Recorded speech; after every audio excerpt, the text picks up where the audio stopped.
आइए सुनिए। जीएसटी में दो लेवल हमारे पास है। एक level one, level two. Level one मैंने कल बता दिया। एक फटाफट रिकैप कर लेते हैं 5 मिनट में। मैंने बताया था कि इंटरव्यू पॉइंट ऑफ व्यू से आपको यह देखना है कि टैक्सेस कितने प्रकार के होते हैं, तो जवाब देना है डायरेक्ट और इनडायरेक्ट।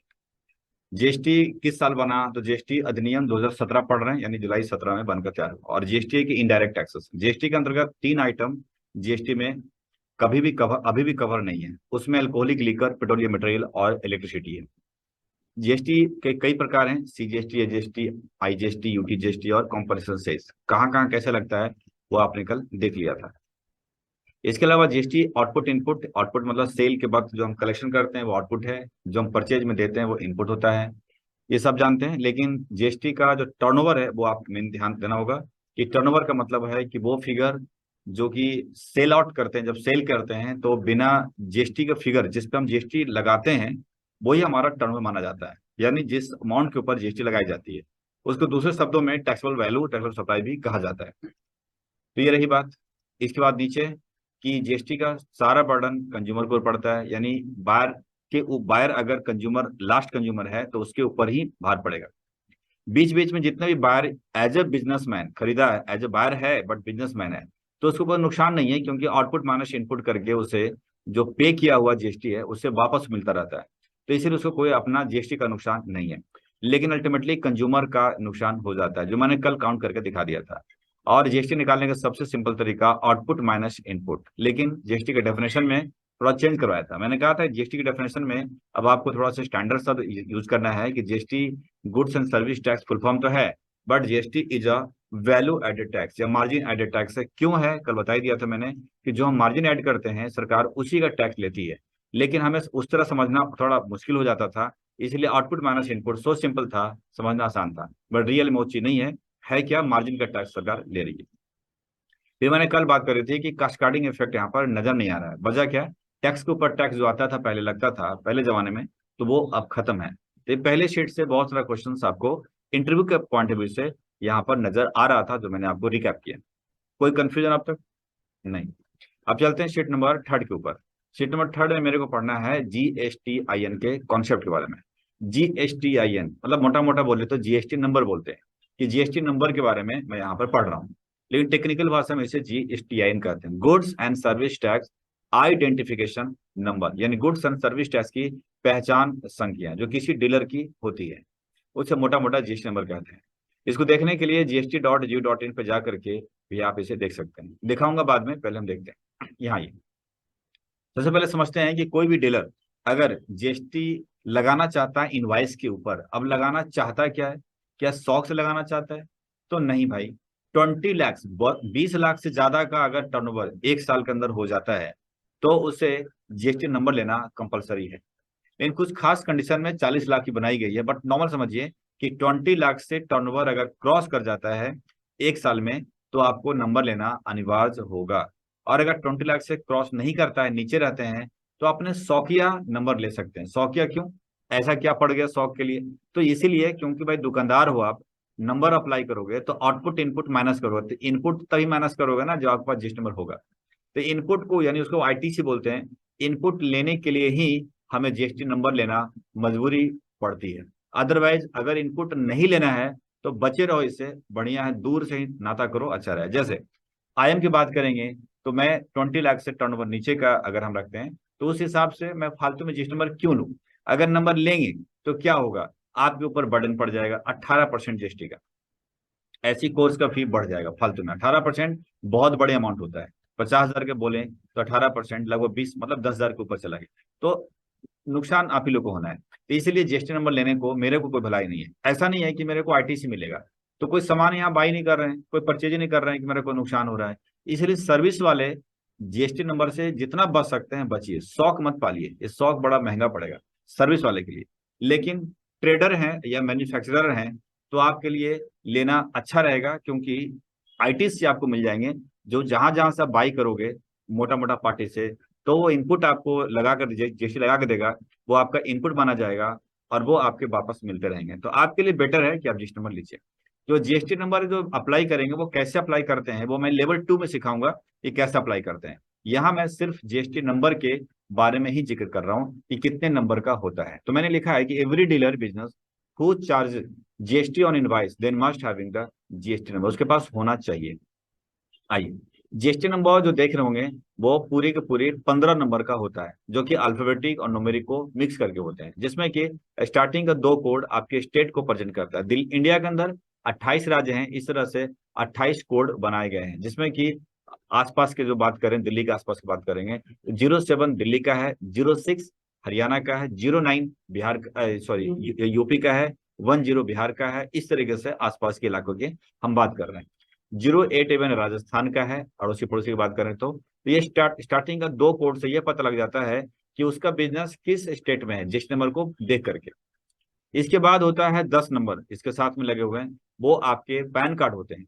पैन कार्ड बिजनेस के नाम से है, यानी अगर पैन कार्ड बिजनेस के नाम से है, इसका क्या कहने का मतलब, ये देखने वाली बात है कि सुनिए, अगर कोई प्रोप्राइटरशिप फर्म खोल रखा है, अकेला मालिक का बिजनेस खोल रखा है या इंडिविजुअल है, तो ऐसे में पी लिखे रहेंगे पैन कार्ड के ऊपर जैसा। तो AYGP, जीपी का मतलब हो गया ये पर्सनल इंडिविजुअल का फर्म है, लेकिन फर्म का नाम मैंने रखा है यहाँ पर रॉयल एसेस एंटरप्राइजेस। फर्म का नाम रखा royal aces enterprises, but PAN card मेरा चलेगा, क्योंकि प्रोप्राइटरशिप फर्म के अंदर फर्म का नाम कुछ भी रख लीजिए, फर्क नहीं पड़ता है, बट पैन कार्ड जो इस्तेमाल की जाएगी वो प्रोप्राइटर का ही इस्तेमाल होगा। तो ये इससे पकड़ में आ जाता है कि ये प्रोप्राइटरशिप फर्म है। मान लीजिए कि कल के तारीख में हमने ABC एंटरप्राइजेस कुछ और ओपन कर लेते हैं, प्रोप्राइटरशिप फर्म एक और खोल लेते हैं, तो भी पैन कार्ड मेरा ही लगेगा, यानी कि जो जीएसटी नंबर मुझे मिलेगा वो 07 ही मिलेगा दिल्ली में अगर ओपन करते हैं तो, और हमारा पैन कार्ड है, मेरा पैन कार्ड है, तो सेम टू सेम ये यहाँ तक तो यही रहेगा, यहाँ तक यही रहेगा। आज चाहे एक खोलूं, 2 खोलूं फर्म, 3 खोलूं, 4 खोलूं, 5 खोलूं दिल्ली के अंदर, तो भैया यही रहने वाला है। इसके बाद आते हैं बारी यहाँ पर एक एक का मतलब है कि ये शो करता है कि इस स्टेट में 07 दिल्ली स्टेट में ये पहली ब्रांच है, यानी इस पैन कार्ड से पहला नंबर लिया गया है। आप ऐसा कर सकते हैं, फर्म का नाम दूसरा ले लोगे, फर्क नहीं पड़ता, दिल्ली के अंदर मुझे मिलेगा 07, फिर मेरा पैन कार्ड 1 के बजाय 2 हो जाएंगे, बल्कि फर्म का नाम कुछ और रख लिया मैंने, ABC एंटरप्राइजेस, फिर पता चला कि IAM एंटरप्राइजेस या एसोसिएट कुछ भी रख लिया, दिल्ली में है, तो यहाँ पर हो जाएगा 3, 4, 5, 6, 7, 8, 9, इस तरह से 9 टाइप के फर्म का नाम रख सकते हैं या 9 टाइप के ब्रांचेज ओपन कर सकते हैं। तो 9 जीएसटी नंबर हम ले सकते हैं इस स्टेट में, खास करके दिल्ली में। मान लीजिए दिल्ली में सिर्फ एक ही स्टेट, मतलब एक ही ब्रांच हम खोलना चाहते हैं, ठीक है, हमारा एक है, एक लिखा हुआ है, फिर पता चला कि मुझे यूपी में एक ब्रांच खोलना है, तो फिर अप्लाई करना पड़ेगा, इसलिए क्योंकि 07 देख रहे हैं, ये दिल्ली का कोड बदल जाएगा, स्टेट बदल गया तो 09 हो जाएगा, 9 तो हो जाएगा 09, बट यहाँ पर पैन कार्ड सेम रहेगा। और यूपी में फिर से नया स्टार्ट होगा 1 से, और यूपी में जैसे जैसे हम ब्रांचें बढ़ाते रहेंगे, या फर्म का दूसरा नाम रखा, कुछ भी अप्लाई करा, दूसरा जीएसटी नंबर, तो 1 के बजाय 2 होगा, 3 होगा, 4 होगा, 5 होगा। समझ रहे हैं? जो सीरीज समझिएगा कि यहाँ पर दिल्ली कोड यानी स्टेट का कोड, और इसके साथ चलता है ये कोड 1 2 3 4, ऐसे स्टेट बदलेगा। मान लीजिए दिल्ली के अंदर ऐसे 3 नंबर पे थे हम, यानी 3 जीएसटी नंबर लिया था, यूपी में चले गए तो फिर से 09 और यहाँ 1 स्टार्ट हो जाएगा। समझ रहे हैं? इस चीज को समझिए, ऐसा नहीं है कि यहाँ 3 नंबर था 07, यहाँ 3 था, यूपी में गए तो यहाँ 4 हो जाएगा, नहीं, वहां फिर से 1 से स्टार्ट होगा। और जो जेड देख रहे हैं, जेड ये बाय डिफॉल्ट है, मतलब जेड जितने भी इंडिया के अंदर जीएसटी नंबर जिनके पास है, उनकी यहाँ पर बाय डिफॉल्ट जेड ही लिखा रहेगा। और इसके बाद जो नंबर देख रहे हैं 3, या न्यूमेरिक हो सकता है, टेक्स्ट हो सकते हैं, कुछ भी हो सकता है, ये देख रहे हैं, ये कुछ भी हो सकता है, ये उनके फाइल नंबर है या एरर कोड, जो भी उनके कोडिंग बना रखी है वो है, ये हमारा ताल्लुकात का नहीं है। तो पहचानने का तरीका है कि डीलर किस स्टेट में है, इससे पहचानते हैं। किस प्रकार का डीलर है, प्रोप्राइटरशिप फर्म है तो पी लिखा रहेगा भैया चौथे पे, फोर्थ टेक्स्ट इन पैन। अगर पार्टनरशिप फर्म खोल रखा तो यहाँ पर पी के बजाय एफ होगा, अगर कंपनी खोल रखा तो पी के बजाय सी होगा, देख रहे होंगे चौथे पे। तो इससे हम पकड़ लेते हैं कि फर्म किस प्रकार का है। क्लियर होगा यहाँ पर? तो इससे हम जान लेते हैं कि पार्टनरशिप फर्म है या कंपनी है। एक बार और कि इनके बारे में भी मैंने लिख लिख रखा है कि 07 09 और कोड बोर्ड बता रहे हैं, 07 दिल्ली का, हरियाणा, कुछ थोड़ा बहुत दे रखा है। एक बात और बता दें कि आज के तारीख में जीएसटी नंबर कैंसिल बहुत हो जाते हैं। मतलब अगर इस डीलर ने, जैसे जीएसटी नंबर मान लीजिए है, अब इस डीलर ने 2 महीने या 3 महीने का रिटर्न फाइलिंग नहीं किया, 2 महीने 3 महीने जीएसटी जमा नहीं किया, रिटर्न फाइलिंग नहीं किया, तो सरकार इसको कैंसिल कर देती है। आज कितना फास्ट हो रहा है, इवन 1 महीना नहीं किया नोटिस आ जाता है। अब पता चला कि ये तो कैंसिल हो रखा है, ठीक है कैंसिल हो जाए, और वो बिल काटे जा रहा है, काटे जा रहा है बाजार में, मतलब उसको पकड़ने वाला कोई नहीं आया है। गवर्नमेंट ने, जीएसटी डिपार्टमेंट ने ऑनलाइन इसको खत्म कर दिया, कैंसिल, लेकिन बिल काटे जा रहा है, बिल काटे जा रहा है। अब पता चला वो भी चौड़ा हो गया है। अरे देखा जाएगा, जब आएगी ना चेक करने के लिए तो मुंह में कुछ कुछ डाल देंगे, 5-6 हजार 10 हजार रुपए, चुप हो जाएंगे। तब तक क्या हुआ, महीने में बिल कटे जा रहे हैं, कटे। अब कटने से क्या हो रहा है, आउटपुट अपने जेब में। अब आउटपुट अपने जेब में हो रहा है तो सोचिए, वो तो मुनाफा हो गया ना। ये डर सबको समाया रहता है, और आपको भी समाया होना चाहिए। आज मैंने जब प्रोजेक्टर खरीदा तो मैंने पहले दुकानदार से बोला, जीएसटी नंबर बता अपना भाई। पेमेंट करने से पहले वो भेजा था स्टाफ को, मैंने कहा कि पेमेंट करने से पहले जीएसटी नंबर चेक कर लेना। उसने मेरे को पिक्चर भेज दिया था, फटाफट मैंने चेक किया, कैंसिल नहीं है। अगर कैंसिल होता तो उस दुकान से हम खरीदते भी नहीं। क्यों? क्योंकि इसमें 28% जीएसटी लगा हुआ है। अब सोचिए, मोटा पैसा चला गया उसके पास। 30 हजार क्या 28%, मतलब 30 हजार का इसका वैल्यू ऐसे है, और उसके ऊपर 28% इंटू 28%, तो ये हो गया 8400 रुपये। तो लिया उसने मिलाकर 38,400 जो भी है, तो 8400, 8400 रुपीज। तो फायदा उसको ऐसे हो गया ना, इसमें कमाई कितना रहा होगा, मुश्किल से 2 हजार रुपये। न्यू प्लेस का हालत ऐसी है, 1000-2000 से ज्यादा ही मार्जिन नहीं होते हैं, ये तो फोन पे चलता है काम। बट उससे ज्यादा तो हमसे कमा लेगा जीएसटी से। तो मैंने चेक किया, ये भी चेक किया कि उसकी रिटर्न टाइम पे जा रही थी कि नहीं जा रही थी। अब ऐसा भी हो सकता है कि 3 महीने से रिटर्न फाइलिंग नहीं किया तो कैंसिल सरकार ने अभी फिलहाल नहीं किया, लेकिन हो सकता है अगले महीना कर दे। तो ऐसे दुकानदार से हम बाई करते भी नहीं। मैं फटाफट चेक किया। तो आप भी अलर्ट रहिएगा कि जब भी आप कुछ सामान खरीदिए, ऐसे कोई चीज घर के लिए, टीवी हो गया, फ्रिज हो गया, मोटरसाइकिल, कुछ भी ऐसा जो महंगी महंगी चीजें होती हैं खरीदिए, तो सबसे पहले जीएसटी के साइट पर जाइए, और जाने के बाद यहाँ पर सर्च टैक्स पेयर तो देख रहे होंगे, यहाँ पर जाने के बाद सर्च बाई GSTIN देख रहे होंगे, यहाँ पे क्लिक करें। और यहाँ पर क्लिक करने के बाद यहाँ पर जीएसटी नंबर उस दुकानदार का डाल दीजिए। तो जैसे मान लीजिए मैं अपना डाल के दिखाता हूँ, मैंने डाला, ठीक। डालने के बाद यहाँ क्या लिखा है यार, 7516 ये मैंने डाला, देन सर्च किया। जैसे सर्च किया देख रहे होंगे कि फर्म का मेरा नाम भी आ रहा है, साथ में फर्म का नाम भी आ रहा है, रॉयल एंटरप्राइजेज, और यहाँ दिखा रहा है कि जीएसटी नंबर एक्टिव है, साफ साफ दिख रहा है जीएसटी नंबर एक्टिव है यहाँ पर, ठीक। इफेक्टिव डेट ऑफ रजिस्ट्रेशन कब हमने अप्लाई किया था, तो मेरा जुलाई 17 से ही ये चल रहा, मतलब मेरा वैट में था तो हमने जस्ट ट्रांसफर करवाया था, जीएसटी में आ गया था। प्रोप्राइटरशिप फॉर्म है, वैसे भी पी से तो पहचान जानते ही हैं, वैसे तो एक्टिव है भाई प्रॉपर तरीके से, तो उसका भी मैंने चेक किया कि एक्टिव है कि नहीं। चलो एक्टिव है वो समझ में आ गया, फॉर्म का एड्रेस भी समझ में आ गया। अब इसके बाद आपको चेक ये करना है कि वो बिजनेस क्या करता है, रिटेल और होलसेल, हम दो में डील करते हैं।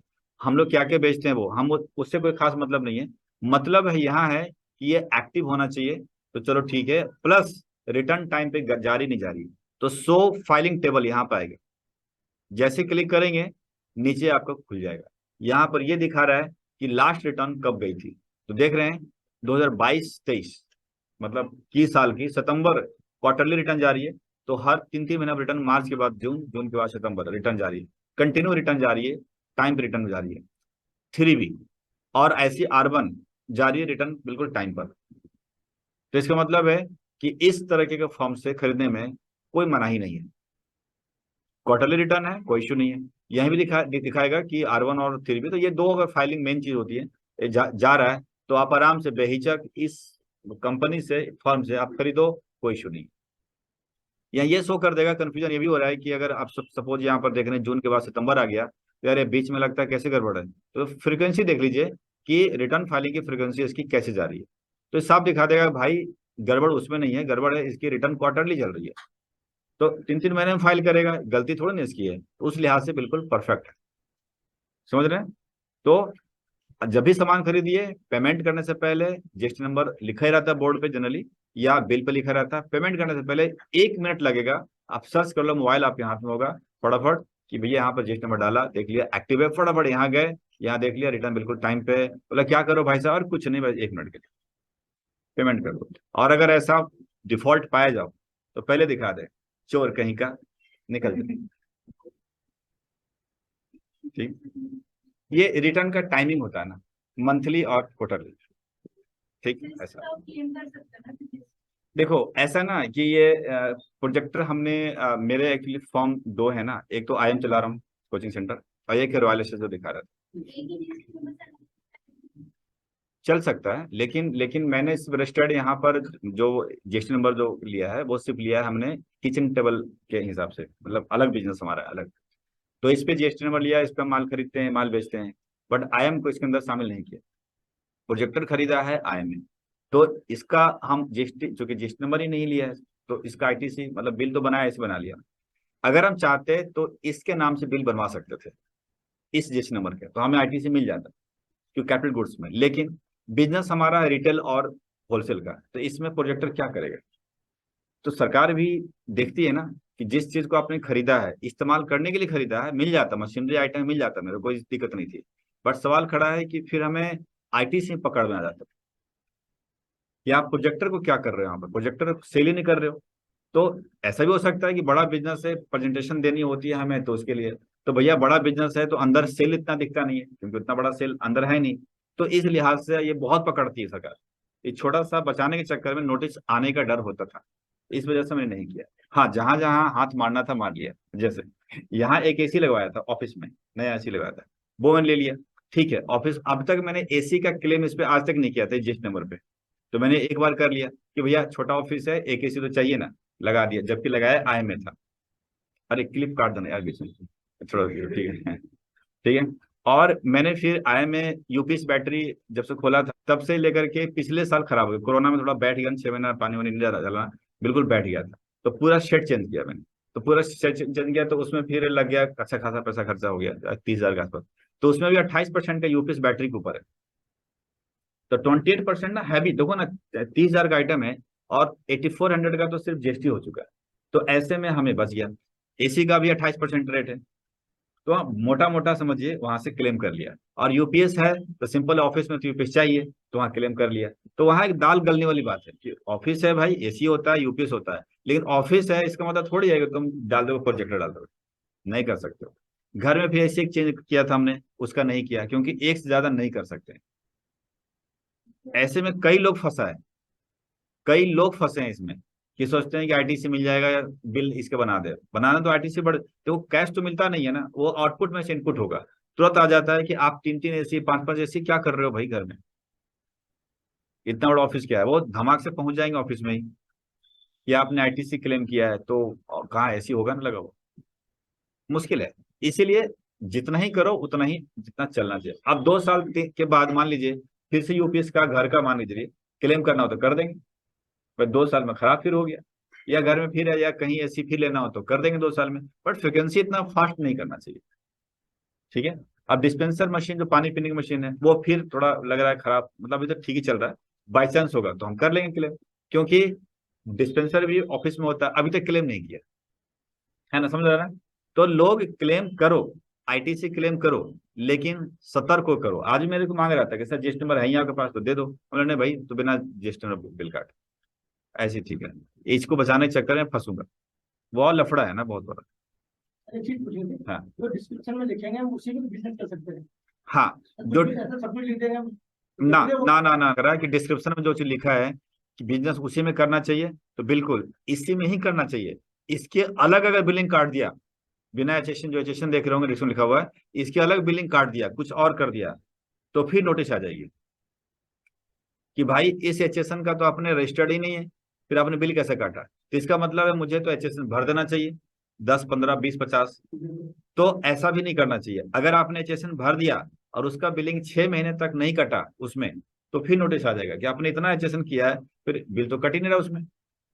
इसलिए रिलेटेड काटना चाहिए, मतलब एचएसएन ना रिलेटेड होना चाहिए। एग्जाम्पल देता हूँ, जैसे देखिएगा 732339 जो भी देख रहे होंगे ना, एचएसएन है, लगभग रिसेशन छोड़ो मारो बोले, यहाँ से देखो, टेबल किचन और अदर हाउस होल्ड आर्टिकल, लगभग यहाँ भी कुछ ऐसी है, यानी मिलता जुलता आइटम्स नजर आ रहे हैं। एचएसएन बदल चुका बट मिलता जुलता आइटम है। अब यहाँ के बाद हम लिख देते हैं फर्नीचर, कुछ और लिख देते हैं जिसका हमें कोई ताल्लुकात नहीं, चाहे बैटरी लिख देते हैं, यूपीएस लिख देते हैं। तो ऐसा ऐसा नहीं कर सकते, ऐसे में फिर फंसेंगे। कभी बिलिंग हमें करना ही नहीं, मेरे को पता ही धंधा पानी नहीं करना है, करना ये वाला है, इसकी बिलिंग होगी तो नहीं फंसना मेरे को। तो इसलिए बड़े पहले क्या था ना, जुलाई 17 जब आया था ना, तो कोई ध्यान नहीं देता था। आईटी से ले रहा है तो कुछ बिलिंग हो रहा है तो डाल दिया, कचड़ा वचड़ा जो भी है, सरकार भी देख नहीं रही थी। अब ऐसा नहीं है, बहुत सतर्क पूर्वक करना चाहिए। सर इसमें बिजनेस ऐड करना होता है। हाँ वो सब बताऊंगा मैं, ऐड हो जाएगा, मतलब बिजनेस ऐड मतलब एचएसएन ऐड करना है। Yes, yes, yes. हाँ हाँ वो सब बताएंगे आप, जब जीएसटी नंबर अप्लाई करेंगे ना उसके बाद बताऊंगा कि सर्टिफिकेट को अमेंडमेंट कैसे करते हैं, क्या क्या ऐड करना डिलीट करना कैसे करते हैं। ठीक है, अभी मैं आपको लेके चला था कि एक आम जनता की तरह आप सोचिए कि घर में कोई सामान खरीद रहे हैं, आपको तो लग रहा है बिल मिल चुका है, बिल पर सब कुछ जीएसटी लगा हुआ, सब लगा, जीएसटी नंबर भी चेक कर लेते हैं, इतना पढ़ा लिखा होता है, जीएसटी नंबर लिखा है ना, हाँ लिखा है। अरे लिखने से नहीं जाओ, हो सकता है वो कैंसिल हो।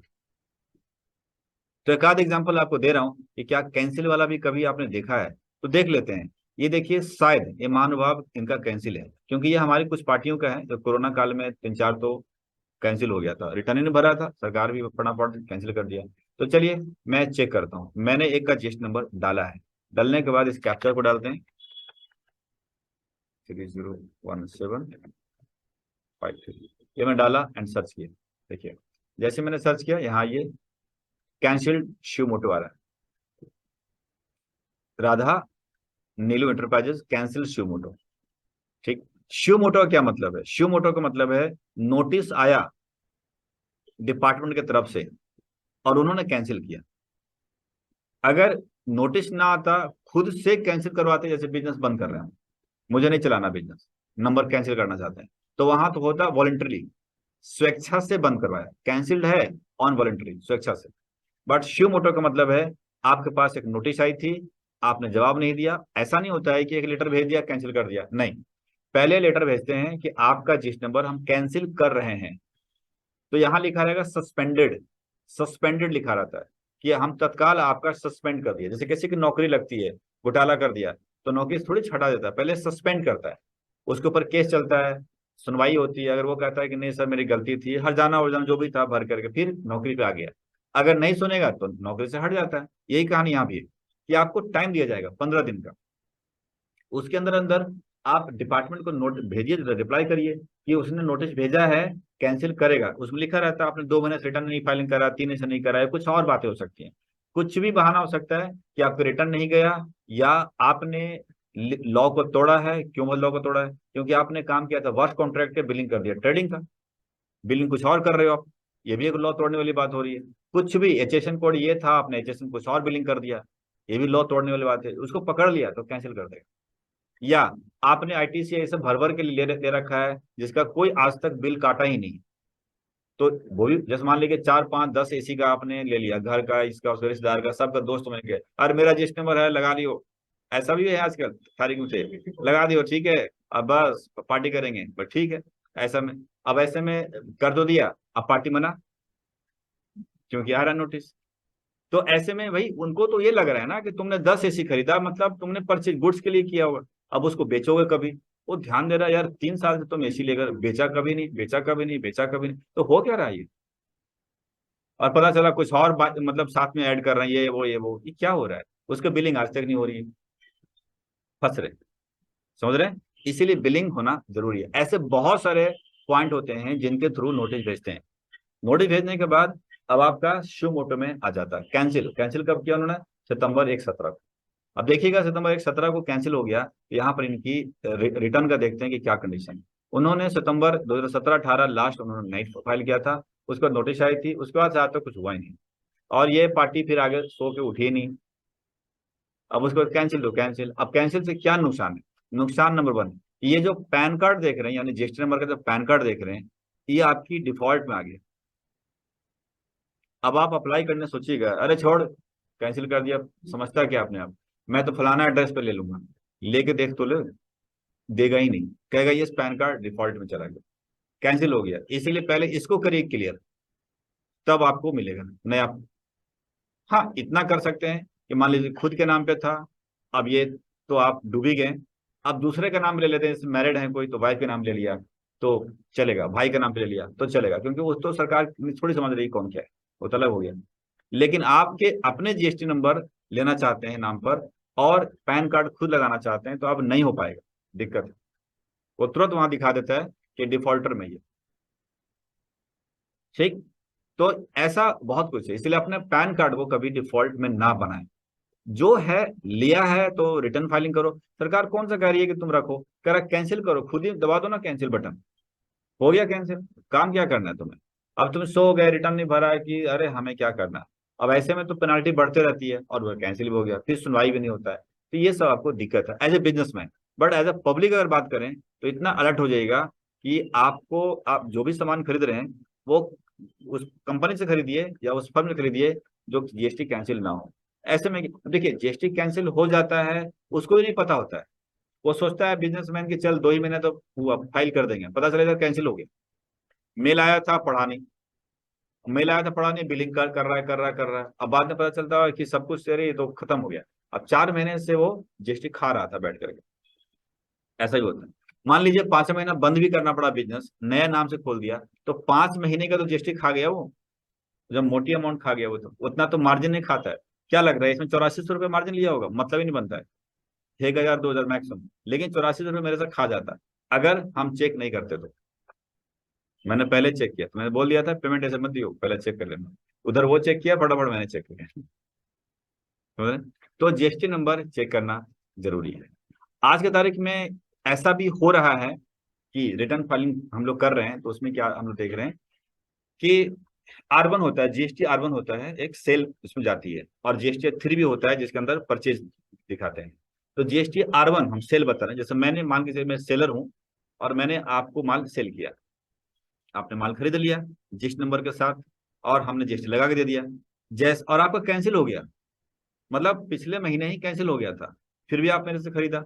जैसे ही जीएसटी का वो बिल, मतलब जो बिल नंबर वाइज आपका नाम डालेंगे ना, अपलोड करेंगे साइट पे जाकर के, अपलोड ही नहीं होता है,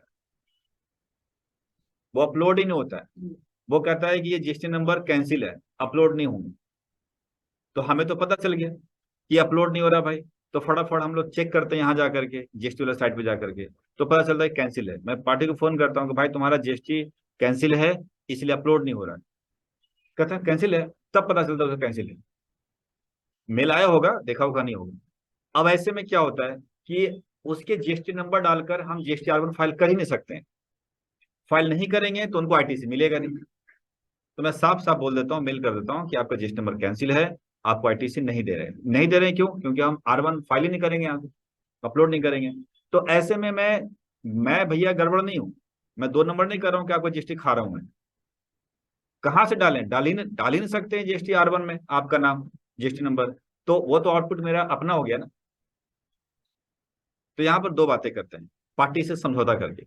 मैं उसको बोलता हूँ कि ये सेल को होल्ड कर लूं मैं, मतलब सेल नहीं दिखाना मेरे को, सेल होल्ड कर लूं, ताकि इसीलिए कि ताकि आप जीएसटी का करवा लो काम, मतलब कैंसिल तो हो गया तो रेगुलर करवा लो, एक्टिव करवा लो। कहता है हाँ देखता हूँ मैं 15-20 दिन। तो महीना भर के लिए हम होल्ड कर लेते हैं, 1 महीने के लिए, मतलब उस सेल को नहीं चढ़ाते हम। चढ़ाएंगे तो क्या होगा, किसी के जीएसटी नंबर पर नहीं चढ़ाना पड़ेगा, फिर मुझे मजबूरन अनरजिस्टर्ड बनाना पड़ेगा कि आप अनरजिस्टर्ड हो।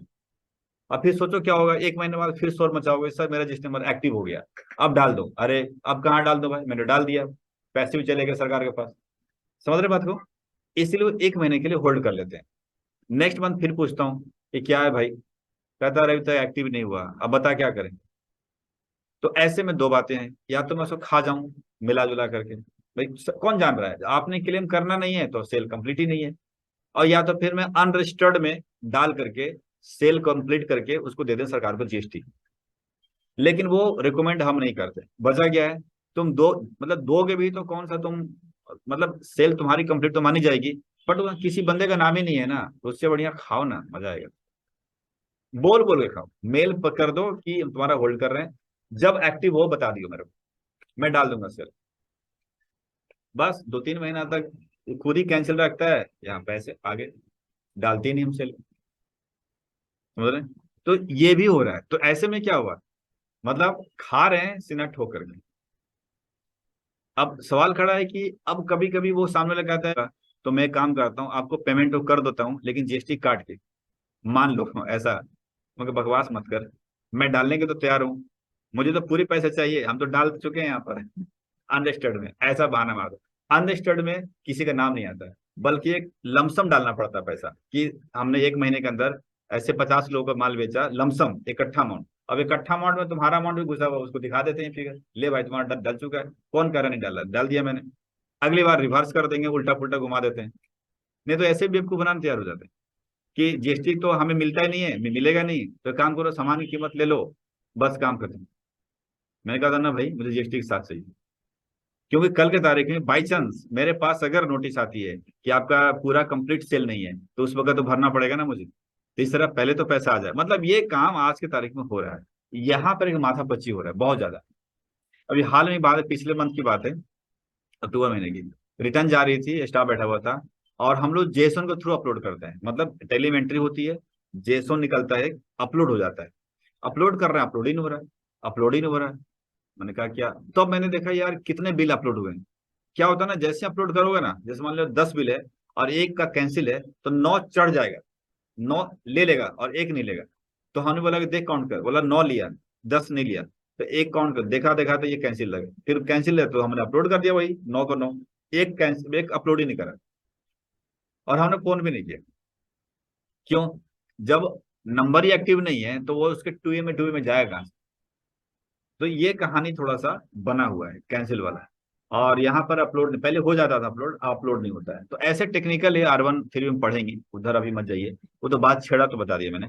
यहाँ पर एक समझते हैं बस, यहाँ पर बात कि जीएसटी नंबर का आप अलर्ट रहिए एज ए पब्लिक।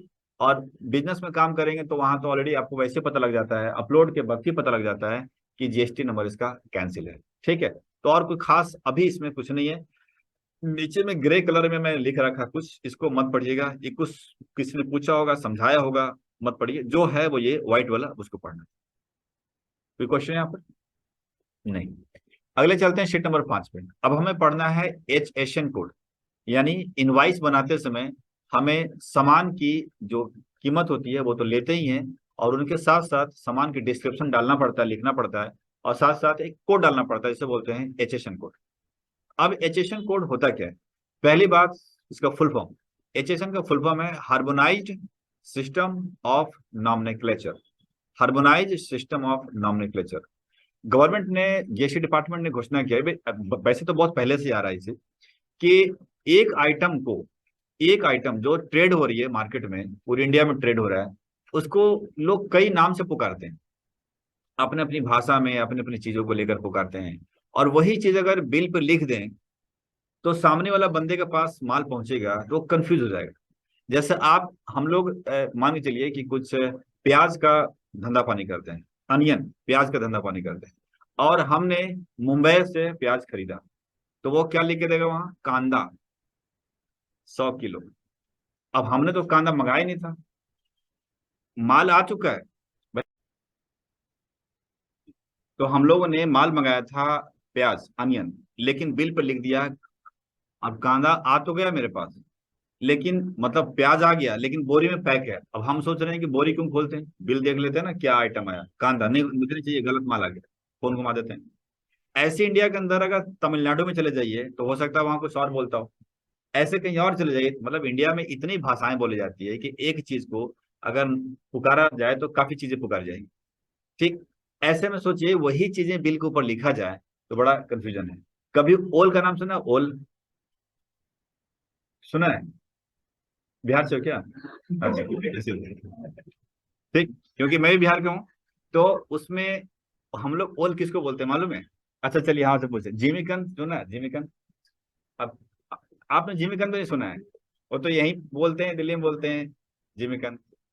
तो क्या उसको बोलते हैं जो, अरे क्या उसको बोलते हैं यार, अब जिमीकंद तो बोलते हैं यहाँ पर सब्जी वाला है क्या? जो खाने पे ना आलू जैसा होता, बड़ा सा होता है। हाँ हाँ, हाँ हाँ, मतलब गोल सा होता है उसका, शेप तो कुछ होता नहीं है, मतलब कभी गोल हो जाता है, हमारे यहाँ तो ऐसे टेढ़े मेढ़े होते हैं, ये होता है। और मतलब जमीन के अंदर उसको उपज होती है। ठीक है। Sweet potato. स्वीट पोटैटो तो वो हो गया ना, क्या बोलते हैं उसको? शकरकंद। शकरकंद। शकरकंद को वो नहीं, गोल सा होता है वो, मतलब उसका रूप आकार कुछ भी हो सकता है, मतलब टेढ़े मेढ़े भी होता है। ठीक है, पिक्चर उठा दो अब। आइए दिखाते हैं पिक्चर। हाँ, मैं लिखता हूँ जिमिकंद, क्योंकि यहाँ के हिसाब से, क्योंकि यहाँ वाला ज्यादा, अरे यार, वेजिटेबल, वेजिटेबल। ये कुछ दिखाएगा फोटो वोटो? ये देखिए मिल गया, हाँ वही है। इसको बोलते हैं एलिफेंट फुट यार, मतलब अंग्रेजी में कितना बड़े, एलिफेंट फुट यहाँ। ठीक, अब जरा इसको इमेज दिखाता हूँ, है वही इमेज, वही है। ये देखिए, आप समझ में आ गया? ये समझ, ये देखिए समझ में आ गया। कभी देखा ऐसा? हम लोग इसको ओल बोलते हैं बिहार में, ओल, ठीक है। जबकि यहाँ दिल्ली में, एनसीआर में, मतलब यहाँ के रहने वाले जो हैं प्रॉपर इधर वाले, वो ओल नहीं बोलते हैं। यहाँ दुकान वाले जिमीकंद बोलते हैं। ठीक, लेकिन हमने जिमीकंद ही लिखा तो शायद पकड़ लिया, इसका मतलब गूगल पे है। अच्छा, ओल लिखो तो OAL, ओल ऐसे होगा कैसे? ओल वेजिटेबल। अरे वाह, मतलब ये भी आ गया मतलब कुछ भी बोल सकता, यानी सोचो, गूगल सब भाषा जानता है क्योंकि यहाँ पर बिहार के लोग भी डाला होगा, लिखा होगा, तो पकड़ लिया उसने वो। तो ये है। अब ठीक है, अब सोचिए कि अगर कोई मान के चलिए कि बिहार में बैठा हुआ है और दिल्ली से माल मंगाता है, तो जिमीकंद लिख के देगा, सिंपल सी बात है। तो कहेगा ये माल तो हमने मंगाया नहीं जी, हम तो ओल मंगाए हैं। तो ये कंफ्यूजन इंडिया में अगर इतना ज्यादा कंफ्यूजन है, जो ज्यादा दूर नहीं है, तो सोचिए पूरे वर्ल्ड में क्या प्रॉब्लम आती होगी, एक सामान की क्या क्या नाम होता होगा। अगर इंग्लिश तो सब ऐसा लिखता नहीं है ना, हमें भी नहीं पता था कि एलिफेंट क्या बोला था, एलिफेंट फुट फुट। अच्छा बताओ, मतलब पैर से मारते रहो तो अब ऐसा तो कोई लिखेगा नहीं ना, दुकानदार सब्जी बेचने वाला क्या करे, थोड़ी इंग्लिश में लिखता रहेगा। ठीक है, वो तो जो बैगन लिख दिया, बैगन लिख दिया, वो कहानी है। ठीक है, तो ऐसे करके आ जाते हैं। तो इसीलिए उसको दूर करने के लिए सरकार ने एक कोड बनाया। बोला कि आप जो लिखो हिंदी में, इंग्लिश में, अपनी भाषा में, फर्क नहीं पड़ता है, बट पिक्चर तो वही रहेगा ना। जैसे ओल निकाला तो वही निकला, जिमिकंद वही निकला।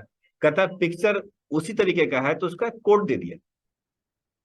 उस कोड को बोलते हैं एचएसएन कोड।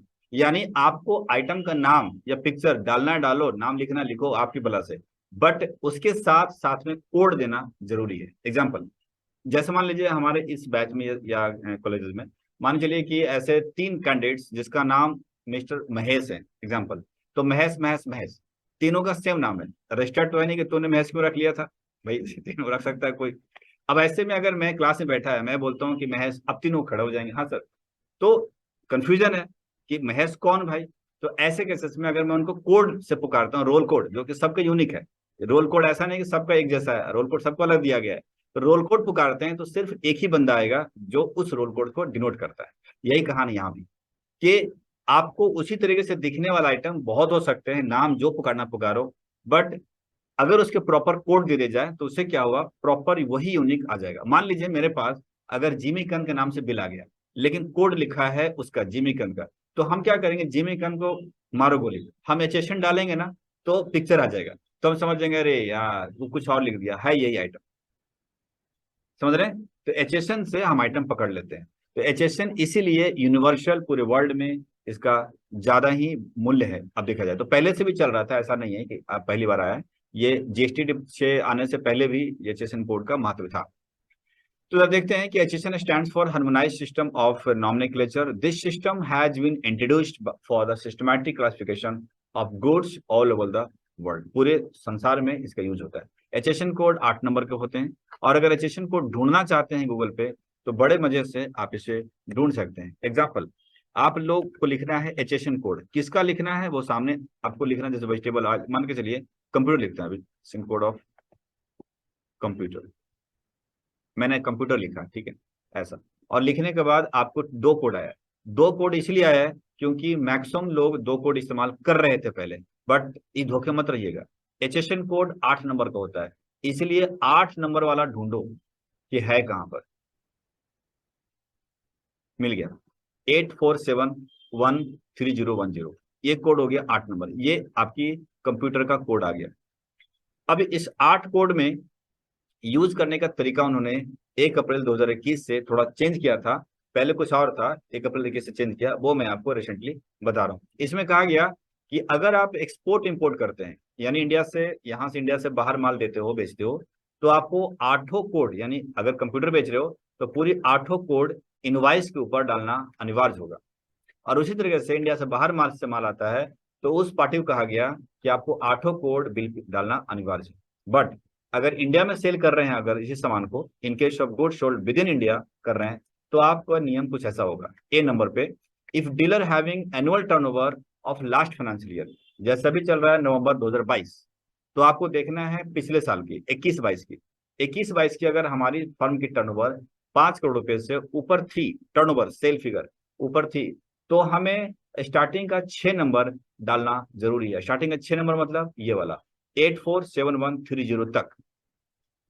लेकिन अगर हमारा टर्नओवर पिछले साल की फर्म का 5 करोड़ से नीचे था, तो ऐसे में हमें स्टार्टिंग का 4 नंबर डालना जरूरी होगा, जैसे 8471। इसी वजह से 4 नंबर ज्यादा हाईलाइटेड, क्योंकि गूगल क्या करता है, जो मैक्सिमम लोग सर्च करते हैं वो पहले दिखा देता है।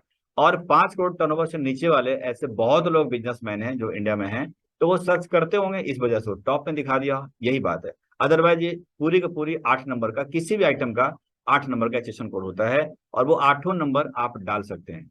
सवाल खड़ा है कि जहां डालना है 6 नंबर, जहां डालना है 4 नंबर, अगर उसके जगह पर हम 8 नंबर डालते हैं तो चलेगा। जैसे टर्नओवर हमारी 5 करोड़ से नीचे है, बट चाहता हूँ 8 नंबर डालने के लिए, डाल दो। 5 करोड़ टर्नओवर ऊपर है, इंडिया में बेचते हैं, चाहता हूँ 8 नंबर डालने के लिए, डाल दो, कोई दिक्कत नहीं है। बट ये मिनिमम है, इससे कम नहीं डालना है। आपको डालना है तो ये डालना होगा कम से कम। इसके बाद बिजनेस दो तरीके का होता है, B2B और B2C। B2B का मतलब है, जैसे पहले बताया था, कि एक बिजनेसमैन दूसरे बिजनेसमैन को माल देता है। और B2C का मतलब है एक बिजनेसमैन किसी अनरजिस्टर्ड या कंज्यूमर को माल देता है। तो ए में कहा गया जिसकी टर्नओवर 5 करोड़ से ऊपर टर्नओवर है था, मतलब लास्ट ईयर का, उसको बोला गया कि तुम्हें हर एक बिल के ऊपर एडजस्टमेंट डालना जरूरी है। जैसे B2B बेचते हो या B2C बेचते हो, फर्क नहीं पड़ता है, यानी कंज्यूमर को बिल करो या तुम किसी दुकानदार को बिल करो, आइटम के सामने एचएसएन कोड डालना अनिवार्य है। ये शुरू के 6 डालना है, लास्ट के 6 डालना ना ना, लास्ट का नहीं, शुरू के, स्टार्टिंग अच्छे डालना है, स्टार्टिंग अच्छे, लास्ट का नहीं, स्टार्टिंग अच्छे डालना है, ठीक है। तो स्टार्टिंग में लिखा भी है, स्टार्टिंग 6 डिजिट आपको डालना है। और लेकिन अगर आपकी टर्नओवर बिजनेस की अगर 5 करोड़ से नीचे नीचे है, तो स्टार्टिंग के 4 डाल रहे हैं यहाँ पर, तो आपको B2B के लिए कंपलसरी है। यानी आप किसी को बिलिंग करते हो जो कि B2B में कर रहे हो तो कंपलसरी है, लेकिन B2C के लिए कंपलसरी नहीं है। आप चाहो तो ना डालो तो चलेगा, ठीक। जैसे अब हमने जो लिया है प्रोजेक्टर, वो उस बंदे का 5 करोड़ टर्नओवर से नीचे है, पिछले साल थी, ठीक। अब ऐसे में हमने बिना जिस नंबर का लिया, तो हम उसके लिए हो गए कंज्यूमर। तो वो हमारे पे आइटम पे एचएसएन डाल भी सकता था और नहीं भी डाल सकता था, वैसे डाल के दिया, लेकिन डाल भी सकता था, नहीं भी डाल सकता, मर्जी। बट अगर मैं बिजनेसमैन होता और मैं लेता जीएसटी नंबर पे और टर्नओवर उसका नीचे होता, तो B2B में डालना कंपलसरी। लेकिन यही अगर सामान हम खरीदते हैं ए वाले टाइप वाले थे, यानी 5 करोड़ टर्नओवर ऊपर था, तो एज ए कस्टमर भी हम खरीदते तो भी जरूरी होता थे। ये थी आपकी एचएसएन के बारे में। इसी तरीके से एचएसएन के जैसा ही सर्विस के लिए कोड बनाया गया। अब सर्विस में भी देखिए, अब हम कह रहे हैं कि मैं पढ़ा रहा हूँ, क्या पढ़ा रहा हूँ, पढ़ाने का तो बहुत कुछ होता है। प्राइमरी स्कूल बच्चों को पढ़ाते हैं, कॉलेज के बच्चों को पढ़ाते हैं, एकेडमी पढ़ाते हैं, कोचिंग सेंटर है, प्रोफेशनल कोर्सेज है। तो भैया किस प्रकार की पढ़ाई है, कंफ्यूजन दूर करने के लिए उन्होंने कोड निकाला जिसको बोलते हैं SAC, service accounting code. Service accounting code services के ऊपर अप्लाई की जाती है, और ये कोड आपके 6 नंबर के होते हैं मैक्सिमम। कोई 4 नंबर का भी होता है, तो जो नंबर है 4 या 6 आप उसको यूज करिए। इसमें ऐसा कंपलसरी नहीं है कि आपको 8 डालना है या 6 डालना है, जो है वो रियल में आप उसको यूज करिए, टर्नओवर के लिमिटेशन यहाँ कुछ नहीं है, ठीक। तो ये थी आपकी एचएसएन कोड और एससीसी कोड। जो स्टार्टिंग वाले जॉब पकड़ते हैं उनसे एचएसएन कोड के बारे में अक्सर पूछा जाता है कि होता क्या है और कितने नंबर का होता है और इसका इस्तेमाल करने का रूल क्या है, तो वो आप इसको ध्यान में रखना, ठीक। इसके नीचे बात करते हैं कि बिजनेस में बात करेंगे, तो यहाँ जैसे taxguru.in मैंने लिखा है, एक साइट है जिसके ऊपर डिटेल्स चाहो तो आप इसमें देख सकते हो, उसमें अच्छी साइट बनाई है, तो आप उसको देख सकते हो। बस इतना पढ़ लेंगे तो भी काफी है वैसे तो। देखिए बिजनेस होते हैं, पहला B2B बिजनेस। B2B का मतलब है बिजनेस टू बिजनेस, यानी एक बिजनेसमैन दूसरे बिजनेसमैन को माल दे रहा है, यानी एक जीएसटी नंबर वाले दूसरे जीएसटी नंबर वाले को माल दे रहा है, उसको बोलते हैं B2B।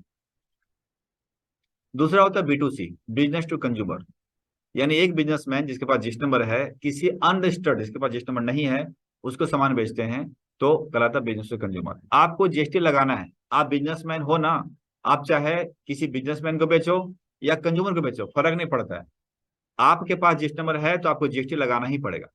तो जो बिजनेसमैन है वो तो जीएसटी लगाएगा, सेल कर रहा है। तो एक बिजनेस होता है आपके व्यापार C2C ट्रांजेक्शन। C2C मतलब कंज्यूमर टू कंज्यूमर, यानी एक कंज्यूमर दूसरे कंज्यूमर को बेचते हैं। जैसे मैं कंज्यूमर हूं, आम पब्लिक, और आपको बेच रहा हूं, ऐसा कभी होता है क्या?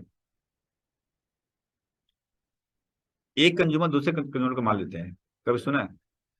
नहीं सुना। OLX पे बेच दो, OLX से बेच दो, नया है फर्स्ट हैंड है फर्क नहीं पड़ता, वहां तो आम पब्लिक है ना, डालते हैं पिक्चर कि भाई सामान हम बेचना चाह रहे हैं। दूसरे पार्टी जो आम पब्लिक है वो कहती है कि ठीक है हम खरीदना चाह रहे हैं, आपस में बेच देते हो, OLX से बेच दो, ठीक। तो ऐसे में C2C है, इसमें जीएसटी अप्लाई नहीं होता है। देखा जाए तो मैं सेलर हो गया ना, बेचने वाला, बट फिर भी C2C है, इसमें अप्लाई नहीं होता, जीएसटी अप्लाई नहीं होता है।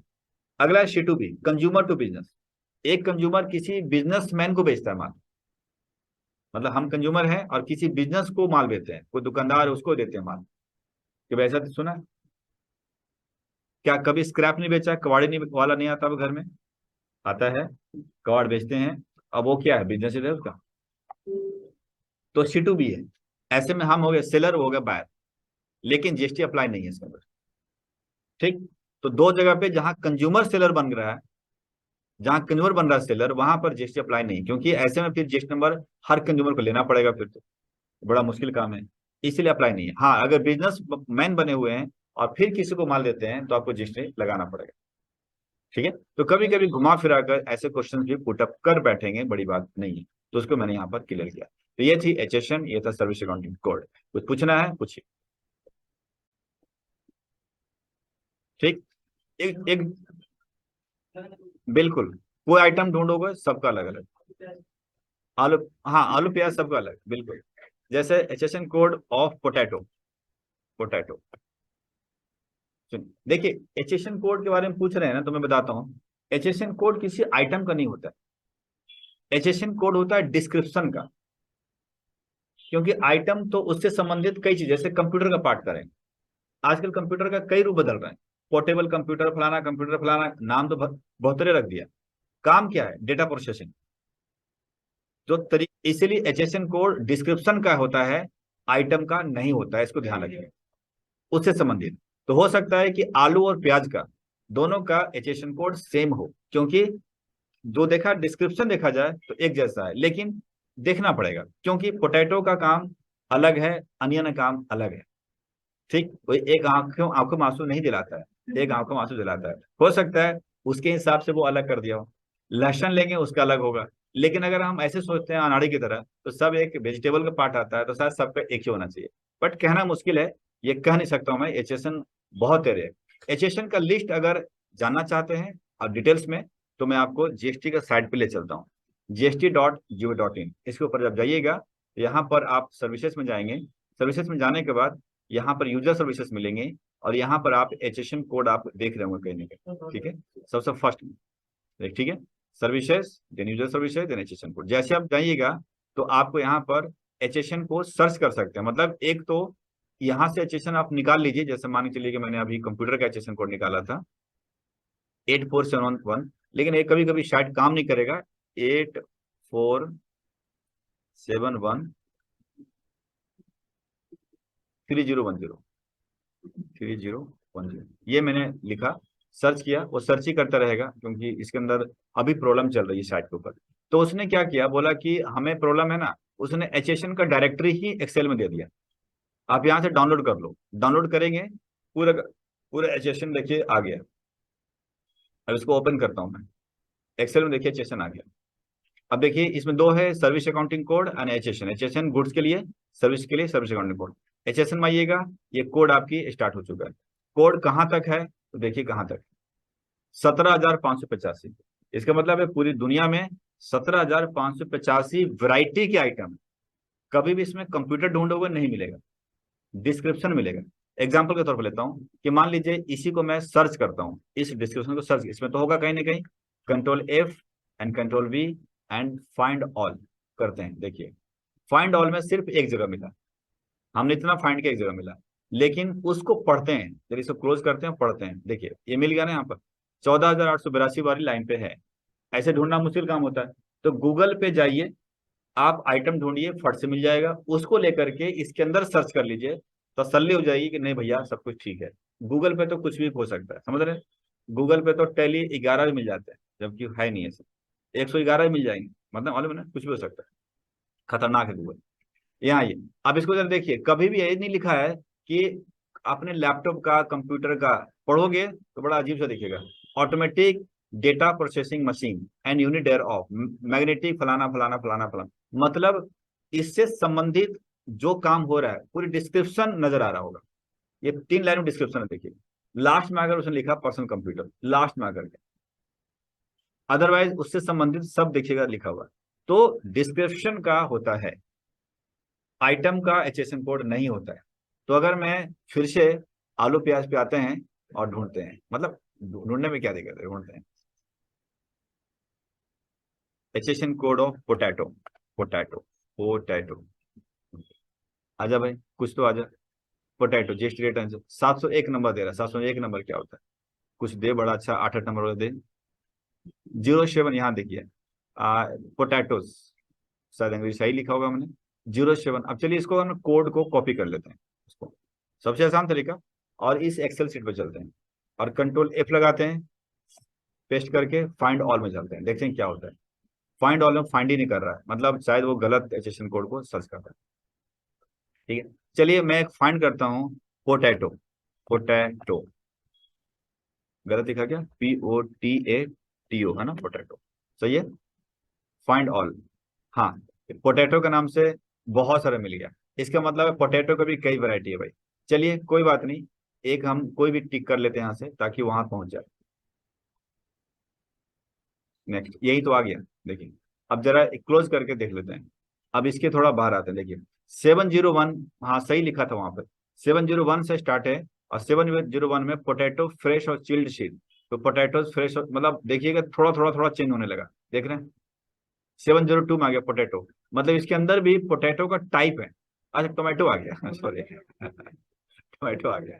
अनियन का देखिए अलग, देखिए हाँ अलग अलग है ना, 701 703, इसका मतलब है कि हर आइटम का लहसुन प्याज जो भी होगा सबका अलग अलग, क्योंकि लहसुन का नाम कहीं नहीं लिखा हुआ कि लहसुन है, बल्कि पोटैटो में कई वैरायटी के होते हैं, तो उससे संबंधित आपको दिखा देगा।